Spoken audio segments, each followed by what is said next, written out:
Arkadaşlar, kanalıma hoş geldiniz. Bugün bu filizlenmiş olan patatesleri değerlendirmek için kabuklarını soyacağız ve patates kabuğundan saksıda patates yetiştireceğiz arkadaşlar. Ben daha önce bahçede patates yetiştirdim. Bununla ilgili kanalımda videolar mevcut. Bahçede yetiştirmeyi düşünürseniz onları da izleyebilirsiniz. Ayrıca kanalımda çuvalda patates yetiştirme videosu da mevcut arkadaşlar. Siz de yetiştirmeyi düşünürseniz yukarıdaki linke tıklayabilirsiniz. Şimdi bu patateslerin kabuklarını alacağız. Derin bir şekilde biraz kabuklarını soyacağız ve ondan sonra saksıya dikim aşamasına geçeceğiz. Şimdi bu aşamada kullanacağınız toprak nasıl olmalı? Biraz da ondan bahsetmek istiyorum. Bahçe toprağı kullandım arkadaşlar. Ardından da hayvan gübresi ekleyeceğim. Şimdi toprak karışımımı hazırlıyorum hemen. Harmanlıyoruz ve harmanladıktan sonra bunu saksıya dikeceğim.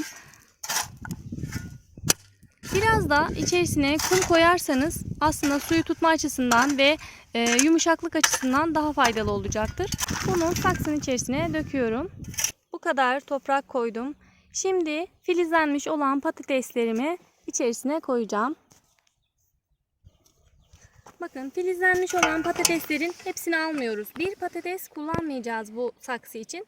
Çok fazla kullanırsanız toprağın vitamini patatese yetmeyeceği için patatesler çok küçük olur. O yüzden tam olarak bir patatesi, yani bir bütün patatesi kullanmıyoruz. Bakın, şu mesela bir göz. Bu gözü şöyle aldık mı? Bakın, birazcık derin olarak alıyoruz. Bir göz bu kadar aslında yeterli olur. Yani bakın, bir patatesin üzerinde çok fazla göz var. Hepsini kullanmıyoruz. Sadece bir gözünü bir saksı içerisine koymanız yeterli.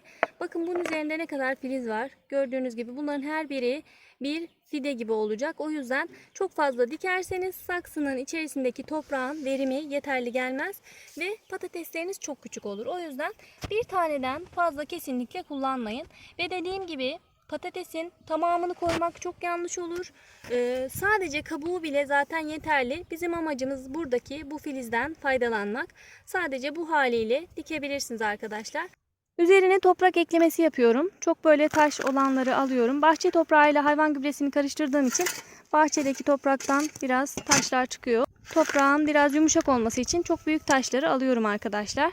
Ayrıca bunu balkonda büyüteceğim ben. Bahçede de diktim dediğim gibi, ama bunu da balkonda yetiştirmek istiyorum, saksıda. Dikim işlemini tamamladım arkadaşlar. Şimdi nelere dikkat etmeniz gerekiyor ona değinmek istiyorum.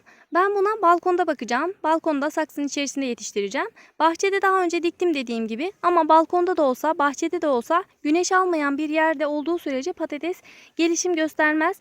Bitkilerin üzerinde yeşermiş olan yeşil bitkisi uzamaya devam eder ama sağlıklı ve verimli olmaz. O yüzden özellikle güneş alan bir yerde olmasına dikkat edin. Dediğim gibi bahçede de olsa saksıda da olsa aynı durum geçerli. Sulama konusuna da değinecek olursak, toprağa elinizle dokunun. İhtiyaç doğrultusunda sulama yapacaksınız. Yani iklime göre, sıcaklığa göre değişiklik göstereceği için ben ne kadar aralıklarla sulama yapmanız gerektiği ile ilgili bir bilgi veremem. Her zaman toprağa dokunun. Elinizle, zaten nemli ise eğer sulama yapmanıza gerek yoktur. Ama toprak kuruysa sulama yapabilirsiniz. Diktikten sonra da bir miktar sulama yapacağım şimdi. İlerleyen aşamalarda görüşmek üzere. Tekrardan merhaba arkadaşlar. Saksıya dikmiş olduğum patateslerim büyüdü bakın. Daha iyi verim alabilmeniz açısından birkaç noktaya daha değinmek istiyorum arkadaşlar. Arada bir toprağı havalandırmanız gerekiyor. Bu şekilde hafif hafif havalandırabilirsiniz toprağı böyle karıştırarak. Şunu da belirtmek istiyorum. Bakın, biraz toprak eklemesi yaptım ben daha sonrasında. Şimdi tekrardan aynı işlemi yapacağım. Siz de böyle yapabilirsiniz. Bakın, şöyle 1-2 tane alt yaprakları kırıyorum ve bir miktar toprak ekliyorum arkadaşlar. Şu alt yaprakları özellikle kırarsanız biraz daha iyi bir şekilde gelişmesini sağlayabilir. Biraz da toprak eklemesi bu şekilde yapabilirsiniz. Biraz daha toprak eklemesi yaptığımızda bitki biraz daha gıdası artacağı için daha iyi verim verecektir. Yani saksıdan elde edeceğiniz patatesin büyüklüğü de buna oranla daha büyük olacaktır. Evde benim çok fazla saksım olduğu için biraz böyle bazı kısımları kırıldı maalesef. Ama tekrardan filizler veriyor. Bu konuda da endişelenmeyin. Sararmış yaprakları varsa koparabilirsiniz.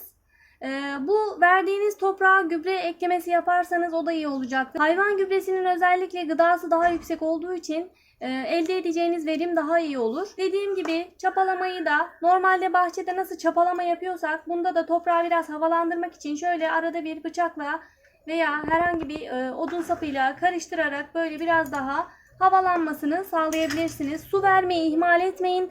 En önemlisi de güneş ışığı alması. Bol güneş alacağı bir yere konumlandırın arkadaşlar. Aksi halde patatesler çok küçücük olur. Gelişim göstermez.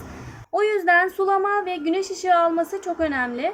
Ve bu anlattıklarıma dikkat ederek saksıda patateslerinizi yetiştirebilir ve taze patateslerinizi böylelikle tüketebilirsiniz arkadaşlar.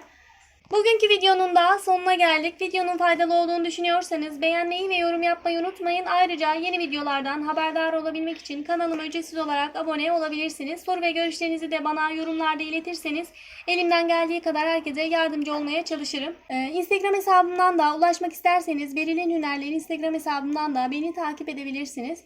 Başka bir videoda görüşene dek hoşçakalın.